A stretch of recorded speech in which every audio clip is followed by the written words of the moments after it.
How much does a financial advisor typically cost? That's going to be the topic of today's video.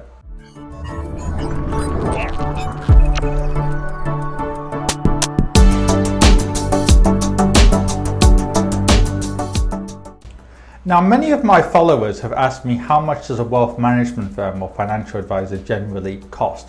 Now, it depends on a number of factors, but I'm going to give you a broad view on today's video.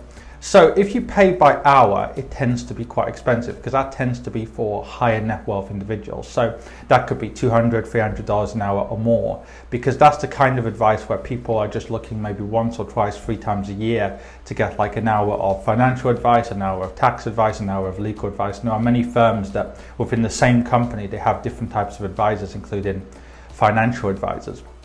Most people though, they pay by assets under management.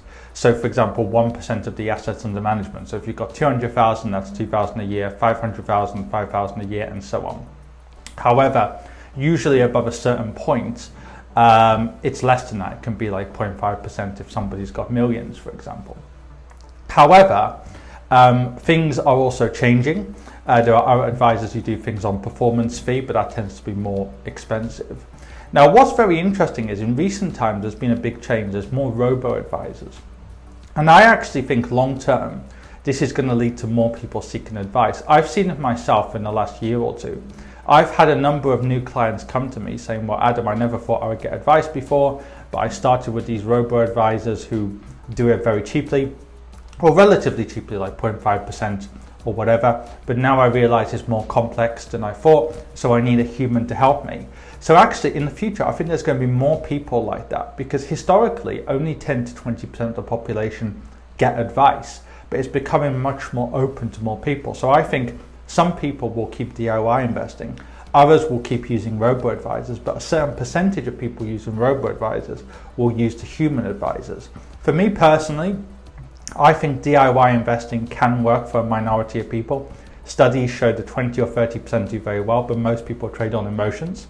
I think robo-advisors are great for the smaller clients, but what I do think is true about human wealth managers is with that emotional support, they can really add value there. For example, if you've got a human in your ear, if something like 2008 or COVID happens, saying, look, this is normal, this happens every few years or whatever, you're less likely to panic sell compared to if you've got a robo-advisor probably, or obviously if you're doing it yourself. So there's actually a place for all. So in another 20 or 30 years, I expect there to be plenty of human advisors, robo-advisors, DIY investments, and there's a place for all, and they're not mutually exclusive, because likewise, some people DIY invest and they realize, actually, I'm not good at this, then they talk to a human advisor. Other people talk to a human advisor, it goes well for a few years, but then they think, well, maybe on the side I should do my own investments and see if I can deal with this.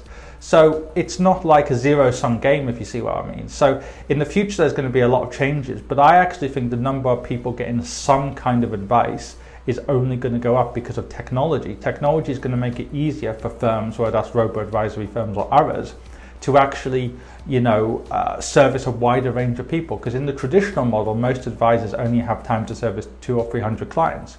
A robo-advisor can do millions. So in the future, I think the number of people seeking advice is only going to go up, and especially if complexity goes up. So if you're an expat or high net wealth individual or someone with a very specific need, you're more likely to seek some kind of advice. And I think the complexity is only going to go up, because I'm going to be talking about tax changes and other things on future videos, and I think in another 5-10 years those things are only going to increase.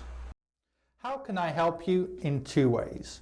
First of all, are you an expat, a high net wealth individual, or just somebody who lives in a part of the world where it's difficult to get access to quality investment solutions? In which case, go onto my website on adamfayed.com and find out more.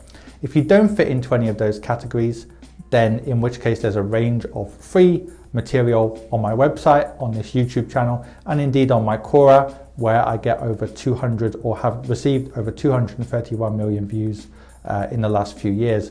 And finally, if you want to actually read my thoughts in more detail, go onto Amazon and find my book on there.